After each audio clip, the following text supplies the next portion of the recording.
to my same law school. He's a former prosecutor here in New York. He is also the top lawyer for the alleged top mobster in this country, John Gotti. And he was the lawyer in the trial Matthew Trainer is talking about, that case in federal court. And you put Matty on the stand. First of all, your reaction to what he said so far. Well, Matt Trainer testified to quite a few things at the trial. And he was a government witness, and we were constrained to put him on towards the latter part of our case. But he certainly was not the be-all and end-all and the only rationale for John being acquitted. John Gotti was acquitted because the government had no case. John Gotti was acquitted because the paid government witnesses who testified against him were proven to be liars, and the jury said that. In fact, one of the jurors who was interviewed after the acquittal said just that on television. It had nothing to do with Matt Trainer. That's not the impression most courtroom observers got. As a matter of fact, when the news broke that Matty Trainer had told me that Gotti's the head of the Gambino crime family, the word amongst lots of newsmen, not just me, was, wow, if he had heard that during trial, Gotti would be a goner right now. He'd be in the pen. You see, that's not true. Number one, you keep referring to Matt Trainer as John Gotti's longtime friend. John Gotti doesn't even know him. As a matter of fact, the Trainer indicated at the trial that he didn't personally know John Gotti, that he knew who he was since he had grown up in the same neighborhood. Wait. Like, Matty Trainer, you told me you were the guy's lifelong friend. What's the deal? Bruce Cutler better quit while he's ahead. What do you mean? He says that you never even knew John Gotti. That's not what I said. Wait. What I said was John Gotti didn't know him. Wait a second. Matt Trainer, did you know John Gotti or not? May have known who John was. Bruce, let me ask the question. Did you know him, Matty? Bruce Cutler better quit while he's ahead. He's pushing you around. What's the truth now?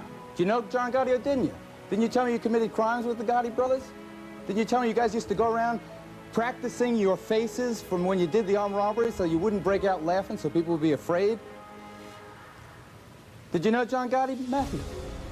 Well, you make the whole thing up. You were the 10th best decorated cop in the NYPD, that's New York Police Department. In 1983, I was taken into custody. I was on the papers, the headlines of all the channels. Said Mob Big got data from cop. And they accused me of giving information to the Gambino people. They said they had papers with my fingerprints on them. They were made in the precinct where I worked. And they started a campaign to really get me. Who did? The New York Police Department? Yes. And I was out for 6.5 months. And they waited for a judge that had a reputation to be called a hanging judge in New York City. His name was Umo. And they put my case before him. And then when he read the files and the facts, he started the trial and told me it could lead to me going to jail for 15 to 20 years. Because you're a policeman who's supplying info to the mob. Correct. Then the FBI agent stood up and said, oops, it's not him. It's not him? It's not him. It's not him? It's not him. It's not his fingerprints either. It's not being a little pregnant, you know? It's not. You are or you're not. They weren't.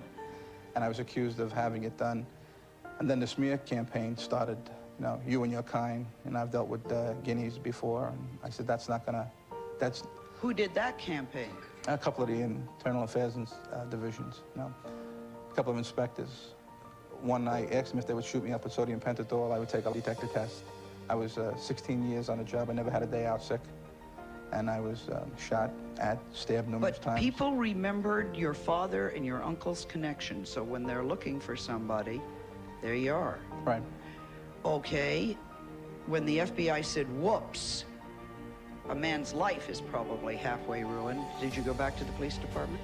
Yeah, I went back, and after the trial was over, the trial commissioner says, when did the FBI know that Louis Ippolito did not commit what they said he did? Right. And I have the documents. It said 72 hours. Yet they kept me out 6.5 months with no pay or anything. But they knew 72 hours. Correct. They just didn't want to say it. Debbie, you may be right not being thoroughly behind the police. All right, they reinstated you? Back pay? Back pay, reinstated me, gave me a promotion to detective 2nd grade. And everything was fine. And every place I went, everywhere I would go, they would always be scrutinizing my work after that. And the straw that broke the camel's back was an FBI agent on a scene of a double murder in Brooklyn in 1989. 2 wise guys were found dead in a car. And I went down there to help out. And one of the agents said to another FBI agent, he says, why don't you get the super mafia cop over there and let him find out who did this? And the agent in charge says, don't ever embarrass that man by saying that to him. He doesn't deserve it. And I looked at my boss and I shook my head. I said, that's it. I packed it in, 21.5 years, and I left. You just walked in and said, There's so many allegations. The reputation, you know, I always say they retract on the 43rd page. They print on the first page. You just couldn't take that and you went in and said goodbye? Yeah, the reaction, when they took the retraction in the newspaper, I got a call from a newspaper man. I can tell a very fast story. A young kid pulled a purse, 13 years old, and he knocked a woman down, and I chased him into an alleyway, and he picked up a stick, and it was just a small little kid, and I said, put that down, come out here. And he says to me, I have no food in my house, and my mother, I have 3 other children, my mother lives alone, and I never did it before. So I went to the woman, I said, look, he thought you were his aunt, and it was a mistake, and he got scared, and he called us, and we got your pocketbook back. I took that kid home, and I went to this, it was a black family in Bedford-Stuyvesant, and I took the kid back, and I saw the kids had nothing to eat. So I called the other radio cars down. They put their hands in their pockets, they got out all the money that they could get, and we got her job, and we got the kids fed that night and everything. That woman went to the police commissioner. I said, how could you do that to that cop? You don't know, you only know him as a name. You don't know what he did in those streets. And part of my legend was that if you called me and you need help, I did it. I didn't say, I'll take care of it. You did it. You know, if a woman came in and said, my husband's beating me up, I went to the husband and I said, hit her in front of me. I kind of like your way of Fucking man, are you all over Florida? I figure one day you'll come to your senses. Tommy A. invited Joe to a Miami Beach hotel for a poolside sit-down. Agro said he wanted to make up. The FBI said it was too soon and too dangerous. But a vengeful Iannuzzi insisted on going. As I was walking towards where Agro's cabana was, I saw and recognized the 2 guys that were with him the day he tried to kill me.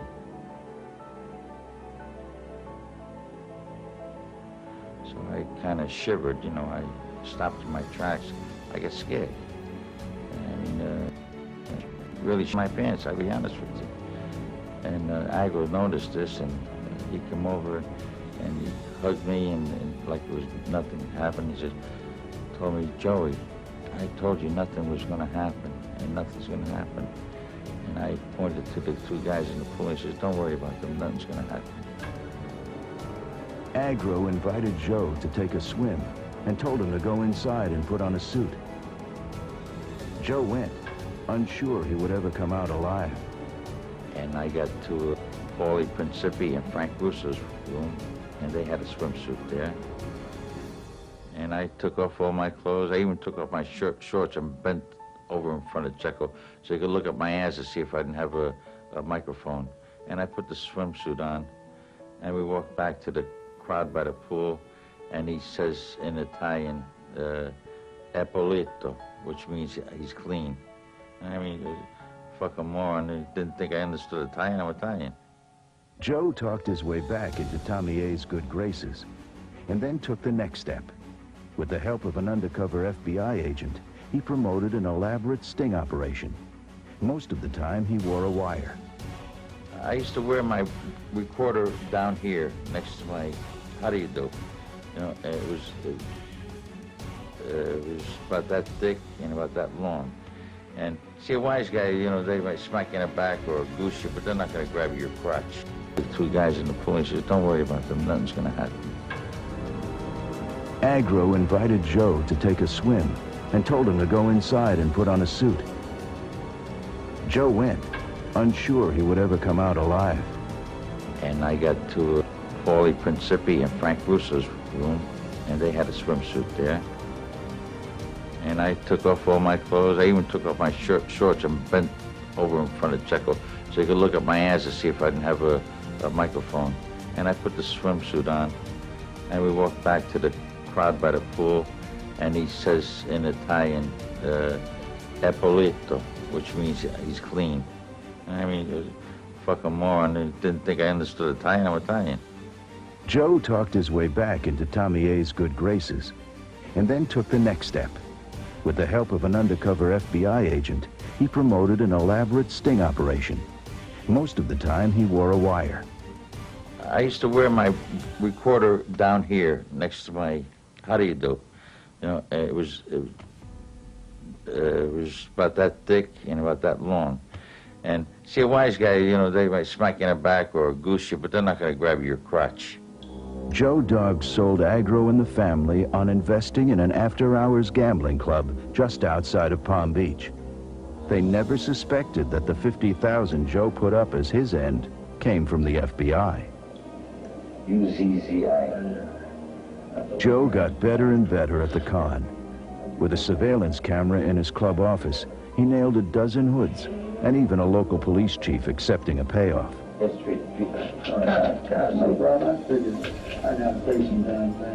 The closer Joe got to bagging Tommy Agro, the more it turned him on. If I got a good tape on one of the wise guys like Andy Ruggiano or Agro, you remember your first piece of ads? It was that good. That's how I felt. I missed you 3 times. When I got you that day, I missed you 2 times before that.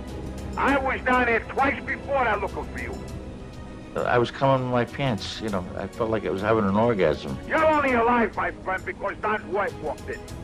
That's the keep only talking, reason keep you're alive. talking. You ain't supposed to be alive. Because I was making an example out of you for any motherfucker that tried it on me again. You understand? Tommy Agro's death threats gave the government the evidence it needed to convict him of attempted murder. I remember sitting on the stand, and he's looking up the ceiling so the jury wouldn't watch it, see his lips and going, "You dirty stool pigeon bastard, I'm gonna kill you, I'm gonna..." Howard Stern show, Henry Hill has died. I didn't see that yet. Henry was 69 years old. And as you know, Henry Hill was a mobster. He was the guy they based the movie Goodfellas on. Yeah, in fact, I just watched Goodfellas again after having not seen it for a long time. Right. Such a good movie. Well, here you go. Here's the official announcement. Legendary mobster Henry Hill has died at age 69. Hill's life story was the basis for the movie Goodfellas. Hill reformed later in life and was a frequent guest on the Howard Stern show. He reformed. When did he reform? Well, he stopped killing people. Yeah, but he never really reformed. Yeah. I loved having Henry on the show, and I loved hearing his mob stories, but Henry was a despicable guy. I mean, he has killed people. He took a shortcut in life. He didn't want the straight and narrow. No. Didn't like it at all. Yeah. And it's so weird. We got so many different Henrys, like... I'm remembering times when, like, Henry would be really drunk, but then the performance or the call before that would be, "Oh, I'm quit drinking for 7 months." And, you know, there was no substance to the guy. You never really realized he was a pathological liar. He would just go, "Yeah, I don't drink anymore. I haven't had a drink in 7 months." And the next thing you know, he's in jail for drunk something. Right, drunk and reckless or whatever. Paulie used to call in all the time and fight with Henry. Right. Paulie, you had some of the most legendary phone calls. I'm glad. Yeah, I mean, it was good radio. This is a good day for you. Yeah, this is. Are you happy Henry's gone, or are you going to miss him in some weird way? You were kind of linked to him. No, when I saw it online last night, it kind of put a smile on my face. Isn't it amazing to you that the mob never actually kept their promise of killing him? Like they once he came out of the hiding, that they never went after him. No, not really, because Robin was right on with what she said. You know, everything broke up. It just wasn't the same as it was back in the 40s, 50s, 60s, 70s. After he did his ratting on everybody, everything just seemed to disband, and everybody kind of went their own way. Sure, there was still a mob, but wasn't as strong as it was. So Robin was right on. Paulie, why did you hate Henry so much? What was the thought there? Because he was a rat, right? Well, first and foremost, yes. Being a rat and a stool pigeon and a mutt, Henry never, ever killed anybody. Henry was a delivery boy. He was a gopher. Tommy would just say, "Go pick up our food down at Don Pep on Liberty Avenue by the racetrack," and you know that's what he would do. But Paulie, you would think that. So, in other words, when he wrote the book, or somebody wrote that book, and they based it on his life, you feel he embellished on the truth and made himself to be a bigger player in the mob than he really was. Absolutely. I mean, they glamorized Henry in that movie tremendously. But, yeah, that's exactly it. I mean, Henry, do you think Henry lied when he said he was in on the Lufthansa heist?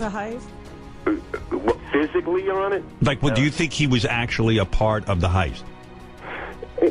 In the background, sure, maybe. Right. You know, he could have been. He could have made a couple of bucks on it, but not to actually physically go to the airport and steal the money. No, he was just around, and with you being around, you had some perks. And Tommy had money, and Jimmy had money, and you know, so if you're around the money, they're going to spread the wealth. Right. So he was a guy who really was immortalized in that movie Goodfellas, and made it seem like he was one of the big players, even though he wasn't full Italian. You know, he would have been, you know, a big mob guy. Man. Yeah, made man. He makes it seem that way. Yeah. So, Absolutely. Is there anything positive you have to say about Henry Hill's death? I mean, is there anything that you want to say about the man that you liked? Let me think for a second. No. No. All right, Paulie. There you go. Paulie, who called in every time Henry was on. Paulie was on. Yes. And Henry would go, hang up on this guy. Hang up on him. Legendary fights. Because he was afraid to hear the truth, and he knew I was the only one, and I think I'm the only one left who knew that crew, who hung out with that crew, who knew Tommy and Stax and Henry and the whole mishpucha, you know. Racketeering case in the Big Apple, and he has ties to our area. Our Fox 29's Dave Stratweiser and the Inquirer's George Anastasia have more on the man who may take John Gotti Jr. down.